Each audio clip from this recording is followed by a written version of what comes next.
Welcome to Emma's English.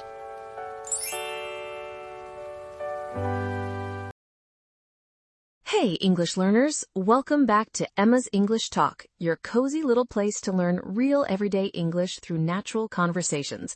I'm Emma. And I'm Tom. We are so happy to have you here with us today for another fun chat.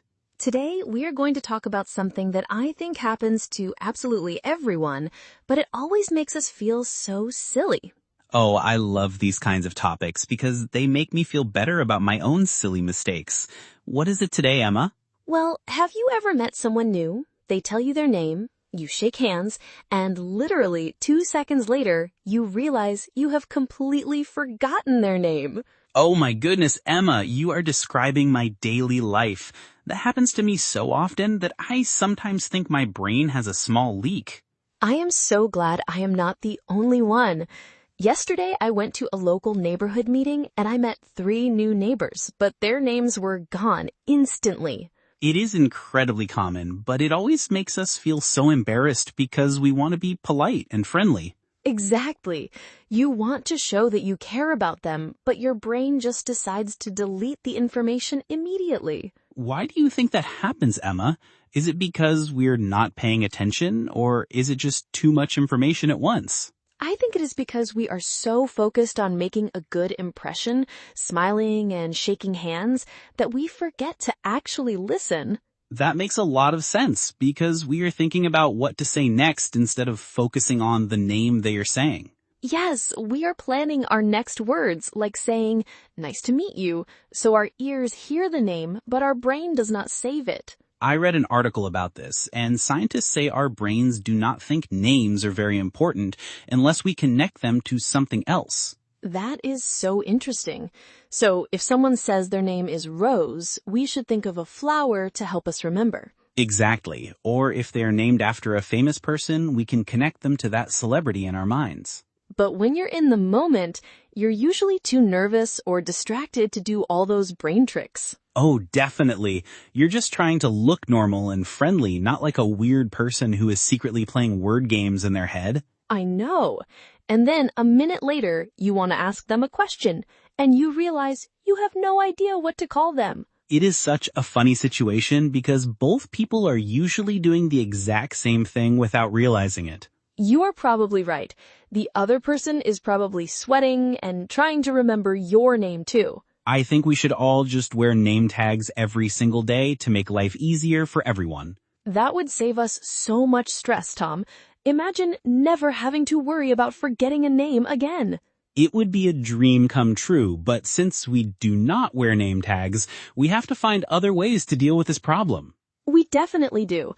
And in this conversation, we are going to talk about all the funny situations this causes and how we can handle them. I am really looking forward to this because I need some good advice on how to get out of these situations. Me too, Tom. We can share our worst experiences and laugh about them together.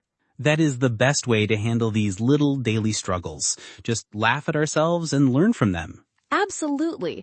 And for our listeners, this is a great chance to learn some very useful words for talking about memory and social situations.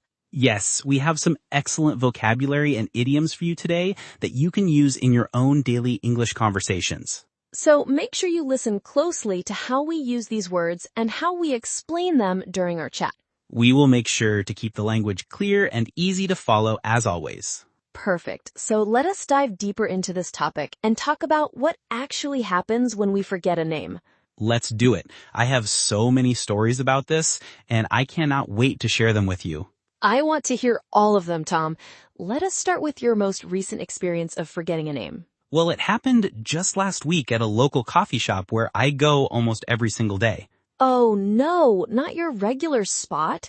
That makes it so much harder because you see those people all the time. Yes, exactly. The barista who usually makes my coffee introduced me to a new staff member who just started working there. That is a very pressure situation because you know you will see this new person every time you get your morning coffee. Exactly. And the barista said, "Tom, this is our new team member."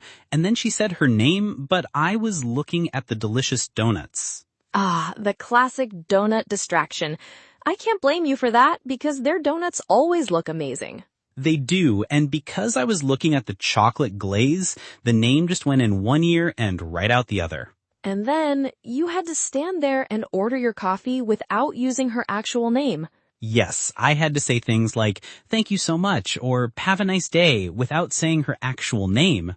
It is so tricky when you have to use general, friendly words instead of being personal. It really is, and I felt so bad because she was being so nice and friendly to me.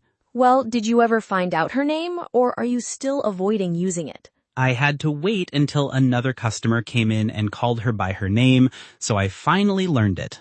That is a classic strategy, Tom.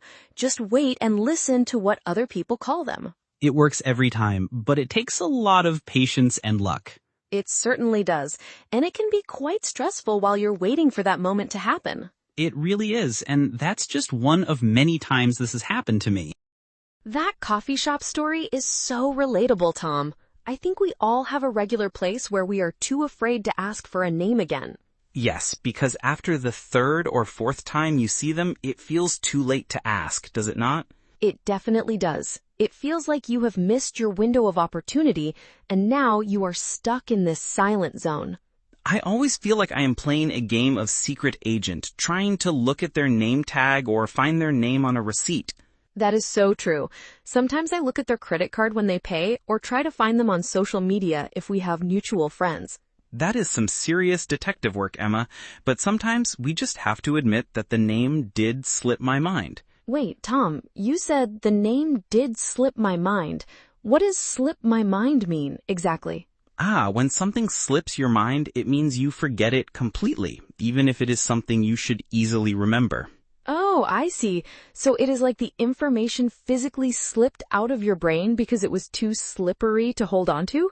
Exactly. It is a very natural way to say I forgot, especially for small things like names, dates, or tasks. I love that phrase because it sounds much softer and friendlier than just saying, I forgot your name because I was not listening. It does. It makes it sound like an accident, which it usually is, so it's a great idiom to use when you want to apologize.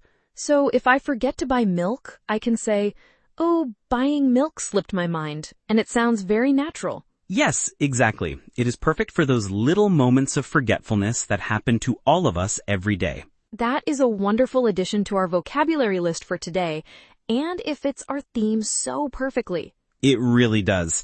But tell me, Emma, what is your most memorable experience of forgetting someone's name? Oh, mine was actually during a job interview preparation event in college, which made it so much worse. Oh no, a job event. That is a place where you really want to look professional and organized. Exactly. I was talking to a very important manager from a company I really wanted to work for in the future. That sounds like a lot of pressure. Did she introduce herself at the very beginning of your conversation? She did. She shook my hand, told me her name, and we started talking about the company's projects and history. And did you manage to keep her name in your head during the first few minutes of the talk? Well, for the first 2 minutes I was fine, but then I got so excited about the project details that the name was just gone. That is the worst because you are so focused on the business conversation that the personal detail just disappears. Yes, and then another student came over and wanted to join our conversation, which was the moment of truth. Oh, I know exactly what is coming. The other student wanted you to introduce the manager to them. Exactly. The other student stood there, looked at me, and waited for me to introduce this very important manager. That is a nightmare situation. What did you do in that moment? It was so awkward because I had to stand there and hesitate for what felt like an eternity. Wait, Emma, you used the word awkward. Can you explain what awkward means for our listeners? Of course, Tom. Awkward describes a situation that feels uncomfortable, embarrassing, or difficult to deal with. So when you don't know what to say and there's a long, quiet pause, that feeling is very awkward. Exactly. It's that feeling of wanting to hide or run away because the social situation has become very embarrassing. That is a perfect explanation. It is a word we use all the time in English because life has many awkward moments. It really does. And that moment at the job event was definitely one of the most awkward moments of my college life. So how did you get out of it? Did you just guess a name or did you tell the truth? I couldn't guess because that would be too risky. So I just said, "I'm so sorry, but my brain has completely stopped working." That is actually a very honest and funny way to handle it. How did the manager react to that? She actually laughed and said her name again, and she was very nice about it, which made me feel much better. That's a relief. Most people are very understanding because they've been in the exact same situation before. They really are. But in that moment, before she laughed, I felt like my heart was going to stop. I think the key is to admit it quickly rather than trying to hide it and making it even more complicated. I agree, but it takes a lot of courage to just say, "I forgot your name," especially to someone important. It definitely does. It's much easier to just avoid using any names and hope they don't notice. That is what I usually do in casual situations, like at parties or when meeting friends of friends. Oh, parties are the absolute worst for this because you meet so many people in such a short amount of time. Yes, you are introduced to 10 different people in 5 minutes, and all their names just vanish from your mind. Wait, you said their names just vanish? What does vanish mean in this context? Vanish means to disappear completely and suddenly, as if by magic. Ah, so like a magician making a rabbit disappear, the names just completely disappear from your memory. Exactly, Tom. 1 second the name is there, and the next second it has completely vanished, leaving no trace behind. That is a great word to use because it really feels like magic, but in a bad way.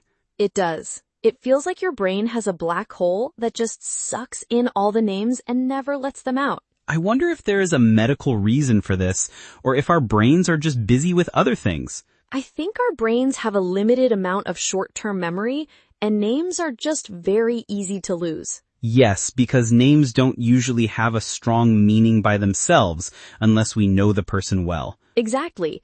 A name is just a label, and until we have stories and memories with that person, the label doesn't stick. That makes a lot of sense. It's like trying to label a jar of food before you even know what's inside it. That is a perfect analogy, Tom. We need the content of the friendship before the label can stay on. So, we should not feel too guilty when this happens because it's just how our brains are wired. Absolutely. It's a natural human limitation, not a sign that we are rude or uncaring. That makes me feel much better about all the times I've forgotten names of people I really like. Me too. It's just part of the funny experience of being human and navigating social situations. Do you think there are differences between people who are good at remembering names and people who are not? Oh, definitely. Some people have a natural talent for names, and they can remember everyone they meet. I always envy those people because they make everyone feel so special and important. I know. My grandmother was like that. She could meet someone once and remember their name 20 years later. That's like a superpower, Emma. I wish I had that ability, but my memory is more like a sieve. A sieve is a great way to describe it. Everything just runs right through it and disappears. Yes, the names just flow out, and only the random useless trivia stays behind in my head. That is so true. I can remember the lyrics to a song from 15 years ago, but not the name of the person I met yesterday. It's so funny how our memory works. It prioritizes the strangest things over important daily information. It really does. I can tell you all about the history of tea, but I can't remember my neighbor's name. Well, at least you can have an interesting conversation with your neighbor about tea even if you don't know their name. That's true. I can just distract them with interesting facts so they don't notice my memory lapse. That is actually a very smart strategy. Distraction is a great tool in social situations. It is. If you keep the conversation exciting and active, the other person won't even think about names. But what happens when you have to introduce that person to your spouse or your best friend? Ah, that is the ultimate test.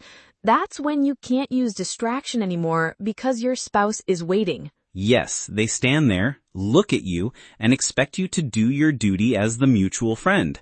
In that situation, I have a secret agreement with my husband that helps me get out of it. Oh, a secret agreement. That sounds very professional. How does it work? Well, if I don't introduce him within 5 seconds of starting a conversation, he knows I've forgotten the name. That is brilliant. So, what does he do when he realizes you've forgotten the name? He immediately steps forward, smiles, shakes their hand, and introduces himself first. Oh, that is amazing. He says, "Hello, I am Emma's husband," and then the other person naturally says their name. Exactly. They say, "Nice to meet you, I'm Sarah," and then I finally learn the name without having to ask. That is teamwork at its absolute best, Emma. You have a very supportive partner. I really do. It has saved me from so many embarrassing moments over the years. I need to set up a system like that with my friends because I'm always the one struggling alone. You should definitely do it, Tom. It's a lifesaver, and it makes you feel like you have a safety net. It sounds like a safety net, but what if you're alone and there's no one to save you? Then you have to use some other clever tricks, or just be brave and ask them directly. What kind of clever tricks are we talking about? Do you have any other secrets to share? Well, sometimes I ask them how to spell their name, even if it's a very simple name. Wait, how does that work if their name is something very simple like Bob or Mary? That's the risk. If they say, "My name is Bob," and it's spelled B-O-B, you look very silly. Yes, they will look at you like you're crazy for asking how to spell Bob. But if they have a name like Sarah, you can ask if it's with an H or without an H at the end. Ah, that is very clever. That gives you a valid reason for asking about the spelling. Yes, or if they have a name like John, you can ask if it's J-O-N or J-O-H-N. That is a very smart way to handle it, and it makes you... You know, Tom, when you are trying to start a conversation with someone new, it can be hard to break the ice. Ah, break the ice. That is a wonderful idiom, Emma. What does it mean to break the ice? To break the ice means to do or say something to make people feel more comfortable and relaxed, especially when they first meet. That is a perfect explanation. It is like breaking a layer of cold ice to start a warm, friendly conversation. Exactly. It is about removing that initial coldness or awkwardness when people do not know each other yet. I love using icebreakers like asking about their favorite food or a funny hobby to break the ice. Yes, simple questions are the best way to do it because they are easy to answer and get people talking. But what happens when you try to break the ice but your mind suddenly goes completely empty? Oh, that is when you draw a blank, which is another very common expression we use in English. Wait, draw a blank. That is a really interesting phrase. What does draw a blank mean? When you draw a blank, it means you are unable to remember something or you cannot think of any ideas when you need to. Ah, so it is like looking at a blank piece of paper in your mind where the information should be. Exactly, Tom. You search your brain for a name, a word, or an idea, but you find absolutely nothing. That is a very common feeling when you are nervous or when someone asks you a question suddenly. Yes, it's like your brain goes on a quick vacation without telling you, leaving you with a blank screen. I always draw a blank when someone asks me what my favorite movie is, even though I watch movies every week. Me too. Or when someone asks for a restaurant recommendation and I suddenly forget every place I have ever eaten. It is so funny how that works. The moment you need the information, your brain decides to hide it. It really does. And it's especially hard when you feel like you are being put on the spot. Put on the spot? That is another phrase that I hear a lot. Can you explain what that means? Of course, when you are put on the spot, it means you are placed in a situation where you have to make a difficult decision or answer a difficult question immediately with everyone watching you. Ah, so you feel a lot of pressure because you have to perform or answer right at that moment. Exactly. It is like a spotlight is shining directly on you, and you cannot hide from the question. That explains the feeling so well. You feel exposed and pressured to say the perfect thing. Yes, and that pressure is often what causes us to draw a blank in the first place.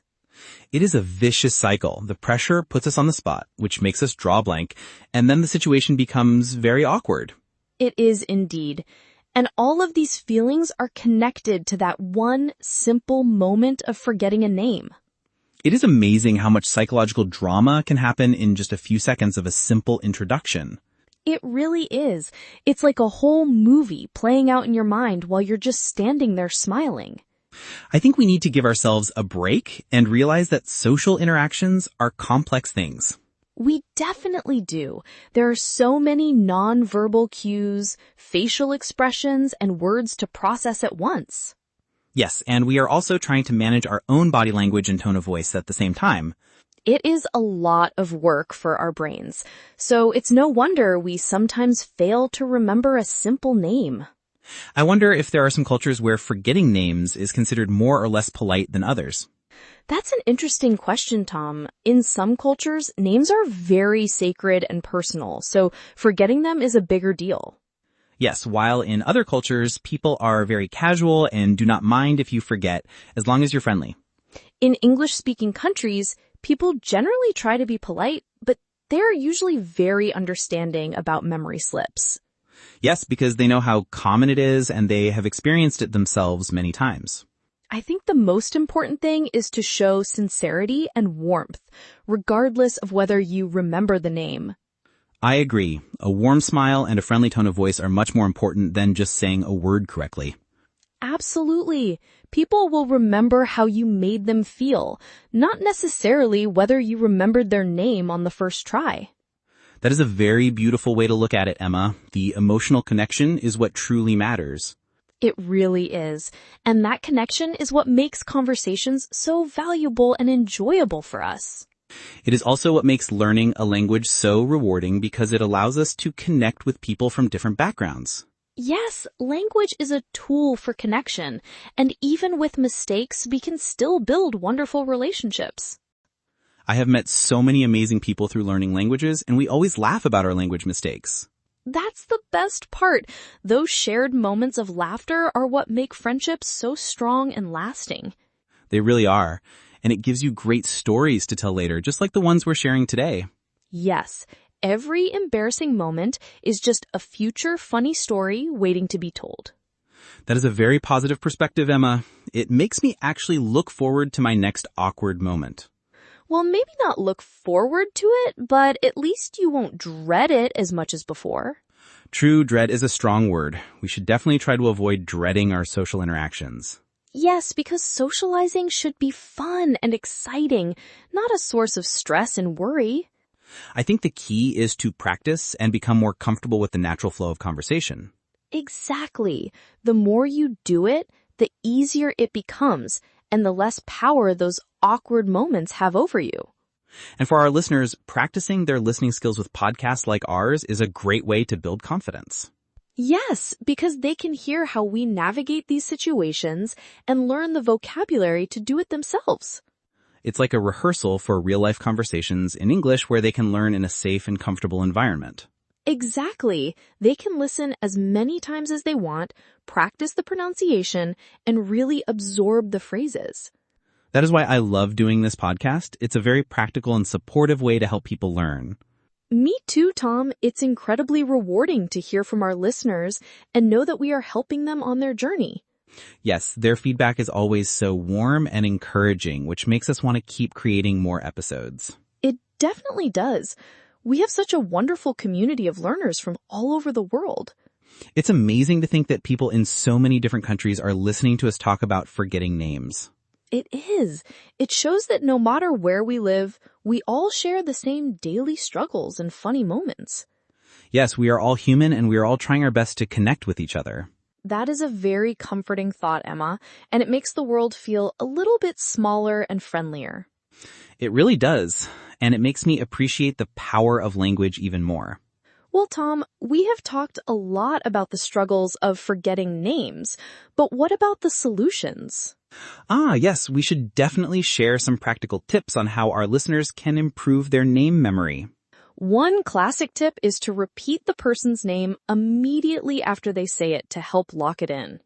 Yes, so if they say, "My name is Sarah," you can reply, "Nice to meet you, Sarah." Exactly. Repeating it aloud helps your brain process the name and connect it to the person in front of you. Another tip is to use their name at least once or twice during the conversation, but not too much. Yes, don't overdo it or it will sound a bit strange and unnatural, like a salesperson. Right, you don't want to say, so, Sarah, what do you do, Sarah? And where do you live, Sarah? That would be very weird. That would definitely make the other person feel a bit uncomfortable, so moderation is key. Yes, just a couple of times is enough to help your brain remember the name for later. Another trick is to write their name down in your phone as soon as you have a private moment. That is a great idea. I often do that after meeting new clients, and I even write a small note about what they were wearing or talking about. That's extremely helpful, Tom. It gives you a context to remember them next time you meet them. Yes, like Sarah, blue jacket, loves coffee. It makes it so much easier to remember them. It really does. It's like creating your own personal directory of friends and acquaintances. It takes a little bit of effort, but it's definitely worth it to avoid those awkward moments in the future. It is, and it shows that you respect and value the people you meet, which is always a good thing. Absolutely. It's a small investment of time that can make a big difference in your relationships. I think we should all try to practice these tips and see if our name memory improves over time. I'm definitely going to try them out next time I meet someone new, starting with the immediate repetition. Let me know how it goes, Tom. I'm curious to see if it helps you at your favorite coffee shop. I'll let you know. Hopefully I won't draw a blank next time the barista introduces a new staff member. I'm sure you'll do great, Tom. You have all the tools and tricks now to succeed. Thanks for the confidence boost, Emma. I feel ready to face any social situation now. That's what I like to hear. Confidence is half the battle when it comes to social interactions. It really is. If you believe you can do it, you are already halfway there. And the other half is just having the right words to express yourself, which we are helping with today. Yes, our listeners are getting both the confidence and the vocabulary they need to succeed. It's a perfect combination for language learning, and I'm so glad we can provide it.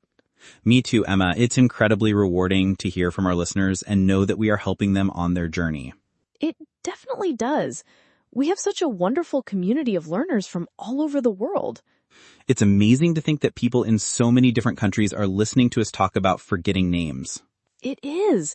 It shows that no matter where we live, we all share the same daily struggles and funny moments. Yes, we are all human and we are all trying our best to connect with each other. That is a very comforting thought, Emma, and it makes the world feel a little bit smaller and friendlier. It really does, and it makes me appreciate the power of language even more. Well, Tom, we have talked a lot about the struggles of forgetting names, but what about the solutions? Yes, we should definitely share some practical tips on how our listeners can improve their name. Before we finish, thinking about our struggles with remembering names reminded me of some great natural phrases we use today that can help our listeners express themselves more clearly. Oh, that is a wonderful idea, Emma. We used some really beautiful English expressions that are very common in daily conversations. Yes, like when we talk about forgetting things, instead of just saying, I forgot, we can use the phrases we discussed to sound more natural. Right. Using phrases like slip my mind makes your English sound much more fluid and native-like. Exactly. It shows that you understand the nuances of the language, which is a big step for intermediate learners. And we also talked about how situations can feel awkward, which is a word that is so useful because life is full of those moments. Yes, instead of saying a situation is bad or uncomfortable, saying it is awkward is much more precise and natural. It really is. It captures that specific feeling of embarrassment that we all know so well. And what about when our memory completely fails us? We use the phrase draw a blank, which is so descriptive. Yes, draw a blank is perfect for those times when you are put on the spot and cannot think of anything to say. It really is. It gives a clear picture of what is happening inside your head at that moment. And speaking of being put on the spot, that is another phrase that describes that high pressure feeling so well. Yes, it is much more descriptive than just saying, I felt stressed or I felt pressured. It shows exactly why you felt stressed because all attention was on you in that specific moment. And we also had the word vanish, which is a great way to describe how names seem to disappear from our minds. Yes, instead of just saying they are gone, saying they vanished adds a little bit of drama and humor to your story. It does. It makes the story more engaging and fun for the person who is listening to you. And finally, we talked about how we can break the ice when we meet new people to make things more comfortable. Yes, that is such a positive and useful idiom for social life, and it is very widely used in English. All of these phrases are fantastic tools for our listeners to add to their daily English communication. They really are. They help you move beyond basic English and express your feelings and experiences more accurately. That is what we always aim for, helping our learners speak English that feels natural and authentic to them. Yes, we want them to feel like they can express their true personality in English, not just translate words. And using these idioms and expressions is a big part of making your English feel like it belongs to you. It is. It takes time and practice, but it is a very exciting part of the language learning journey. I hope our listeners will try to use some of these phrases next time they are practicing their English. Even just using one or two of them in their next conversation will make a big difference in how they sound. Absolutely. Start small, practice them in your head, and then try using them with a speaking partner. That is the best way to build confidence and make the phrases a natural part of your vocabulary. And of course, listening to this episode multiple times will help to reinforce these words in your memory. Yes, repetition is key. The more you hear them in context, the easier it will be to remember them when you need them. Just like remembering names, the more we practice, the better we get at it. Exactly, Tom. It's all about building those pathways in our brains through regular practice and exposure. And we are always here to provide that practice and support for our global community of learners. We certainly are, and we love being a part of their daily English learning routine. It is a privilege to share these conversations and help people improve their skills every week. It really is, and I'm always so grateful for this opportunity to teach and connect with everyone. Me too, Emma. It's a wonderful community, and we are very lucky to have such dedicated listeners. We definitely are. They make all the hard work we put into this podcast completely worth it. They absolutely do, and we want to keep finding ways to make their learning experience even better.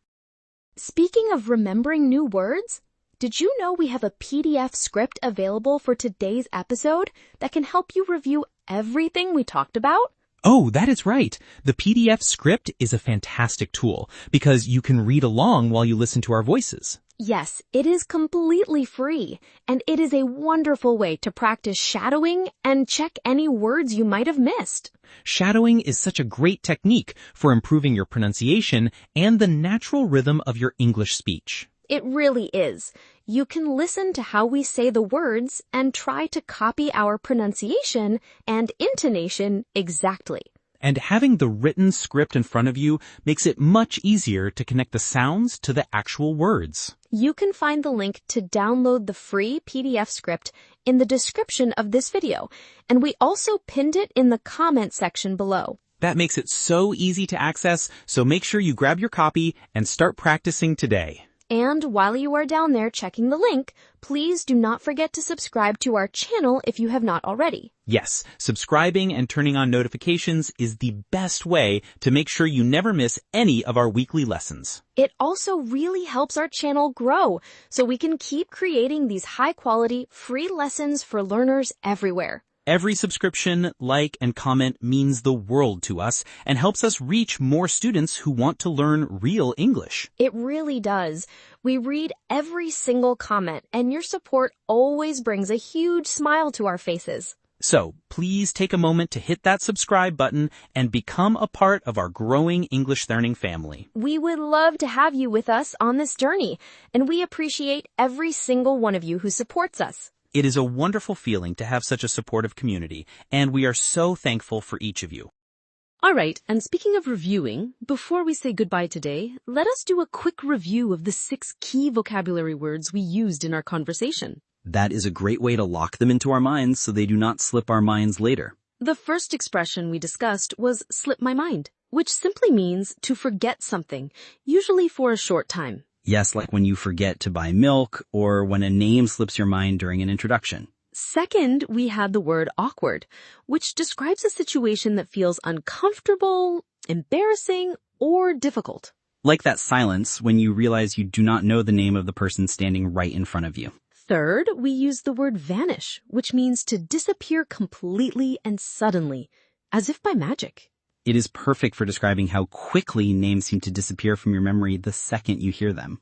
Fourth, we talked about how to break the ice, which means to do or say something to make people feel more comfortable. This is highly useful for starting conversations with new people and making everyone feel relaxed. Fifth, we had the phrase draw a blank, which means you are unable to remember something or think of an idea when you need it. Like when you look at a blank screen in your mind trying to remember your favorite movie or a friend's name. And sixth, we explained what it means to be put on the spot, which is when you are forced to answer a question immediately under pressure. It is that high pressure feeling when everyone is looking at you expecting you to know the answer right away. Those are our 6 target expressions for today, and they are all incredibly useful for daily conversations. I think our listeners have got some really wonderful tools today to describe their social experiences in English. They really have. It is so rewarding to see how much we can learn from a simple topic like forgetting names.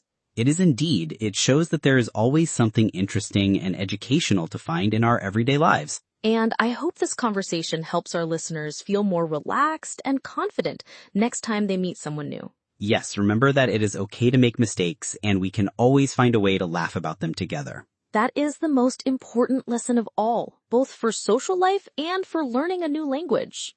I couldn't agree more, Emma. It's all about enjoying the process and being kind to ourselves. Well, we have reached the end of our episode today, and we want to thank all of you for listening to us. Yes, thank you so much for spending your valuable time with us today and studying English. We are so proud of the effort you're putting into your language learning journey every single week. You are doing a wonderful job, so keep up the fantastic work and keep practicing. We will be back next week with another fun and interesting topic to help you learn real, everyday English. We can't wait to chat with you again, so make sure you tune in for our next episode. Until then, stay curious, keep practicing, and have a wonderful week ahead, everyone. Take care of yourselves and have fun with your English practice. Before we go, we want to hear from you. What about you guys? Yes, we really want to know your stories and how you handle these situations. Have you ever forgotten someone's name immediately after they introduced themselves? And how did you handle it? Did you use any of the tricks we talked about today, or do you have a secret trick of your own? Please let us know in the comments below because we really want to read your answers and chat with you there. Yes, your comments always bring us so much joy, so do not be shy and share your stories with us. We love reading about your experiences and learning from you too. Thank you once again for your amazing support and for being a part of our English learning family. It means the world to us, and we are so grateful for each and every one of you. Have a great day, and we will see you in our next conversation. Goodbye, everyone, and happy learning. Bye-bye. See you next time. See ya.